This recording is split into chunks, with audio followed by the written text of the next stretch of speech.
Brought to you by Thomas Allgaier and Frennis. This edition highlights key LinkedIn posts on future mobility and market evolution in weeks 45 and 46. Frennis supports enterprises with market and competitive intelligence, decoding disruptive technologies, customer needs, regulatory change, and competitive moves, so product teams and strategy leaders don't just react, but shape the future of mobility. Welcome to this deep dive, which is focused entirely on next-gen vehicles and mobility. And if you're a strategy leader in this space, well, the sources this week are pretty clear. How so? The market has, I think, officially graduated from just trials. The real takeaway here is a sprint towards scalable, system-level solutions. And that's across the board. Yeah, whether we're talking about robotaxis, shared micromobility, or even how cities are just fundamentally rethinking their policies to, try and catch up. Okay, so our mission today is to distill the top insights from calendar weeks 45 and 46. We've clustered the content into a few key themes so you can quickly grasp what is really essential, strategically speaking. And where the big waves of investment and policy are headed. Exactly. We have a lot to cover, so let's unpack this immediately. Yeah. I think we have to start with the area that generates the biggest headlines. Autonomous mobility. For sure. And we're definitely past the stage where we debate if autonomy is technically possible. Now, it's pretty much a purely economic and regulatory discussion. Right.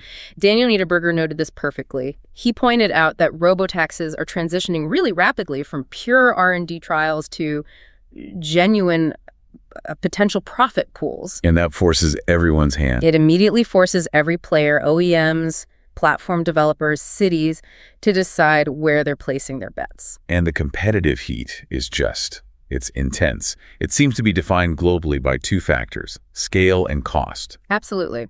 Aaron Prather highlighted that the sources show Chinese companies are really setting global expectations. You look at Baidu and WeRide. It's already operating. They're already operating fully driverless commercial services at a substantial scale. And they're backed by lower hardware costs and, frankly, faster manufacturing cycles that the West is struggling to match. And that scale advantage, it translates directly into pricing disruption.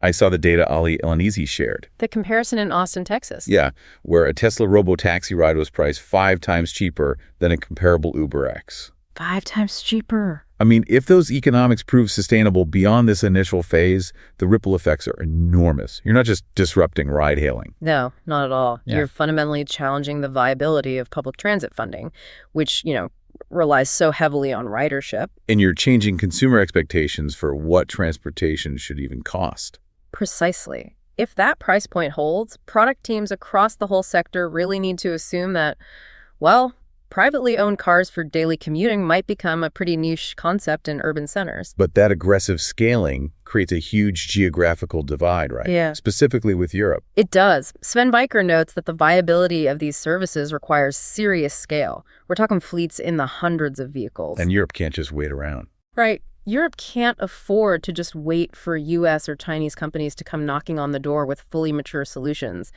We risk becoming a regulatory laggard, not a market leader.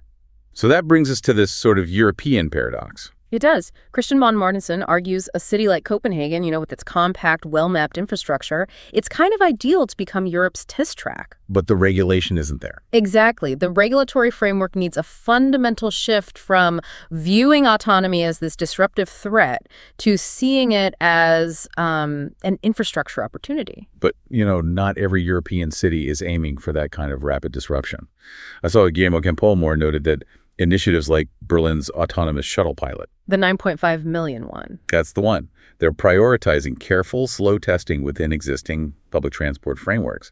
Their goal is explicitly to complement traditional transit. To complement, not replace. Which is a far cry from the aggressive, disruptive approach we're seeing out of, say, Shenzhen or Phoenix. And that cautious approach is, I guess, understandable when you look at the major operational warnings coming out of the U.S. market.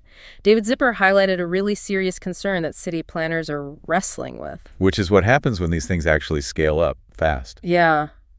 He warned that a 10x or a 100x scale could turn urban streets into what did he call it? A congested, chaotic mess. And he has the data to back that up. He does. Robotaxis right now spend about half their time deadheading. Just driving around empty, repositioning. Right. And on top of that, the sheer pleasantness of a cheap, easy, autonomous ride might actually induce more trips overall, pulling people away from transit. So that's the critical question, isn't it? Does the efficiency you gain from autonomy outweigh the congestion you get from deadheading and just more trips? It is, and Zipper suggests that, regardless of how that balance plays out, cities have to act now. Before the scale really hits. So what does that action look like specifically? It's policy and digital infrastructure. He recommends using automatic enforcement to penalize AVs for traffic violations. Like double parking. And creating digital maps of curb space for safer pickups and adopting congestion pricing, basically strategies that manage demand. And what's smart about that is that these policies benefit this city right away, whether AVs scale up or not. Exactly. They're just good urban planning practices. Absolutely. Okay, so moving from four wheels to fewer, that congestion problem leads us very nicely into our next theme, micromobility. Theme 2. And this has really transitioned, I think, from being just a fun niche option to being framed as a core urban utility. For solving that last mile problem. Mitch Merker calls the rise of compact EVs, e-bikes, trikes, that sort of thing, a necessary correction. A correction to what?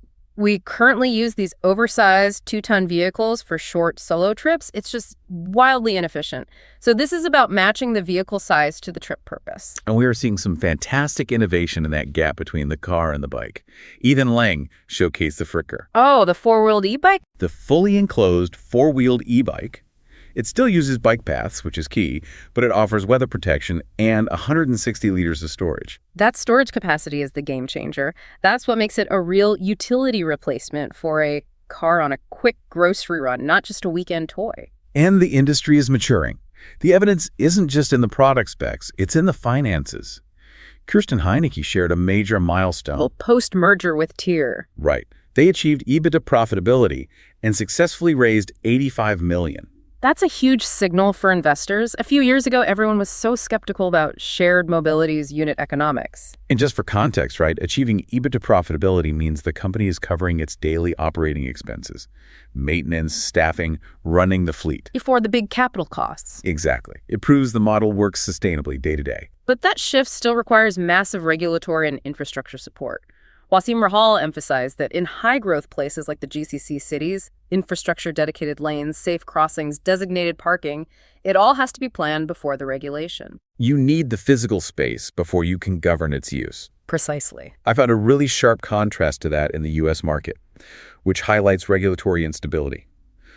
Braden Joel Jones noted that frequent, unpredictable tariff changes are a major setback. For companies like Rad Power Bike. Yeah. I mean, when you're operating on thin margins, instability in import tariffs makes it almost impossible to price products with confidence. You either absorb the cost or you forfeit inventory. And that just kills scalability. Right. But we are seeing cities trying to be proactive about this using smart planning. Edward Forrester shared a concept of using new, clearly painted parking spots for micromobility. Specifically at metro stations. Yeah, which is a subtle but really effective policy tool. It's an intentional nudge. You make the sustainable option the most convenient one. And the data actually validates this.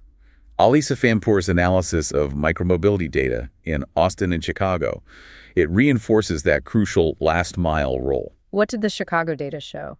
It showed that the majority of shared mobility trips began or ended right near major train stations. So the system is working exactly as it's designed to. Exactly. Okay, moving into our final theme. Market forces, resilience, and rethinking urban space. And I think the mindset shift for investors is arguably the most crucial change we've seen. I agree. Sergio Diaz reports that the investment narrative is kind of moving away from just chasing climate tech hype. The single unicorn. Yeah, that hope for one massive winner. It's moving toward disciplined investment in systemic resilience, in efficiency, and well-being. Investors now want to scale many proven winners, not just bet the farm on one high-risk solution. And part of that systemic resilience includes, well, utilizing the third dimension, the air. Advanced air mobility, or AAM. Rana Zekardnova confirmed a major milestone here. Joby Aviation's progress with Dubai's air taxi system is getting close to its final FAA certification steps. With a commercial launch planned for 2026. Right. And that signals that AAM isn't just a concept anymore. It's entering regulated infrastructure-backed planning cycles. When the FAA gets involved, it means the conversation is about scaling safely, not just tech demos. And while air taxis are taking to the skies, we have to talk about the massive amount of valuable land on the ground that's just devoted to parked cars. Lars Christian Grudem Olsen points out that underpriced parking is basically an invisible subsidy. And one that dramatically distorts land use and our mobility choices. The numbers are just staggering. In Brussels, for example, the hidden subsidy is estimated to be close to 100 million a year. That's 100 million not spent on better public transit or bike lanes or housing. Strategy leaders really need to recognize that transparent parking pricing isn't just a fee. It's a critical tool for improving mobility and reclaiming urban space. Which dovetails perfectly with this idea of circular cities that Harold Friedel champions. He argues we have to move beyond just cosmetic greening of parking lots. What does he suggest? Cities should be aggressively repurposing that land into higher value uses. Mixed-use hubs, urban logistics spaces for last-mile delivery. Or even localized energy assets. The parking lot is just fundamentally underutilized real estate. And technology is finally providing the tools to manage this complexity. Ben Burgess shared a really fascinating proof of concept. Integrating ASUMO traffic simulations with ArcGIS. For dynamic 3D traffic modeling, it creates a true digital twin environment. So for those who don't know, ASUMO is a well-known microscopic traffic simulation package.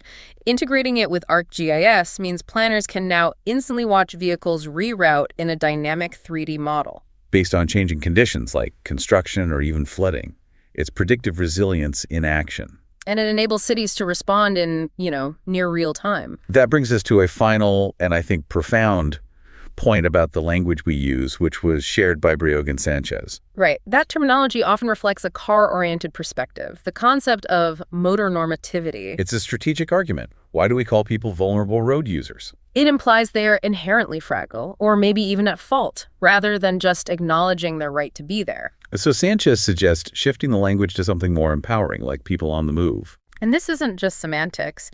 It really changes how planners and the public view non-car travel. It validates walking and cycling and scooting as just fundamental human activities. If you enjoyed this deep dive, new editions drop every 2 weeks. Also check out our other editions on electrification and battery technology, next-gen vehicle intelligence, and commercial fleet insights. This survey of the last 2 weeks really reveals that the mobility industry is scaling solutions rapidly. It's moving past the proof of concept stage across the board, robotaxis, AAM, micromobility. But the fundamental challenge is systemic. It is. It's about integrating these new modes into legacy infrastructure and city planning, but without repeating the congestion mistakes of the last 100 years. I want to leave you with this thought. Artur Volnica showed how ancient Roman roads, which were built for very specific military needs, still define modern European economic development and urbanization today. Yeah. So if the mobility networks we design and regulate right now are the foundations for the next 2,000 years of the city, what structural infrastructure decisions are we making today that will define that future? Thank you for joining us for this deep dive. Make sure you subscribe to stay informed.